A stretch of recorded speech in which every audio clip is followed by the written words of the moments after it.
After the Pentacle saved me from drowning, I felt a new sense of confidence in my life. I was no longer afraid and ready to try things I'd avoided and new experiences. So when I was 19, I moved into my own little apartment in the basement of a middle-aged couple's home. My father and uncles weren't happy, but I didn't let their fears control me. I swore to still be safe and cautious. They relaxed a bit, knowing at least I'd be near an older couple, and not off alone with people just a few years older than I was.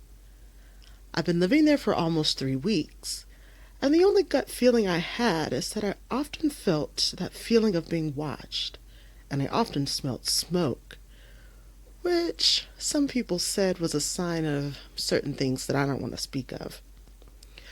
I finally talked with the couple, upon having tea with them in their sunroom, about any hauntings or paranormal activity. I also asked if either of them smoked, and they both said no, though I thought she gave the husband a look. I was convinced, though, after they said it was a new build, and that they were the only owners with no deaths on record, or rumored. We had a laugh about that, and I chalked it up to my own paranoia of basements. And upon finding out no ghostly activity might be happening, I put it out of my mind, but made sure I always had my curtains closed at night, to the tiny windows. The feeling was still there sometimes, but perhaps this is just first time living alone paranoia. That night, after the talk and coming in from my part-time job, I realized my necklace was missing as I undressed. I panicked. That necklace had been a protection amulet for me for 4 years now, and I was getting that creepy feeling again. I threw my clothes back on and ran out to my car, looked around on the floor and between the seats. Nothing. I buckled in and threw the car in reverse and headed back to my job and locked it back up after finding nothing. When I arrived back to my place, the street was crowded with neighbors and firefighters. The house had caught fire, but they were putting it out. I found a firefighter and explained who I was and asked if the couple inside had made it out all right. She said they were both overcome by smoke inhalation.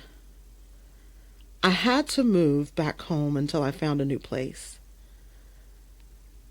I came back with my dad and uncles to gather what could be salvaged of my stuff, when the neighbor across the back alley came over saying he had to show me something.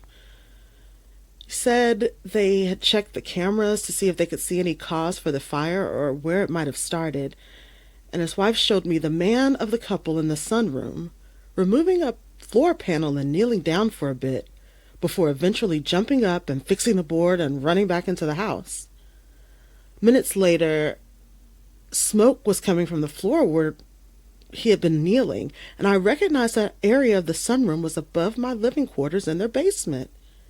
He had been the creepy watcher and apparently secret sneaky smoker. I felt he must have panicked when I suddenly redressed and ran out, thinking I might find him out, or perhaps he heard his wife coming because after he ran in, his wife appeared. She obviously saw the smoke, but just returned back into the house. Their light went out, and later the entire back porch went up in flames and crept up the back wall to their room. If not for me looking for my necklace, I would have been asleep and burned in that fire. And I did find my necklace. It was actually caught in my ponytail when I tied my hair up after getting undressed the night of the fire. Still on me, still with me, still protecting me, knowing I needed to get out of that toxic house for my own safety. I've got another story of how this Pentacle necklace saved my life when I was 21, but I'll save that one for later.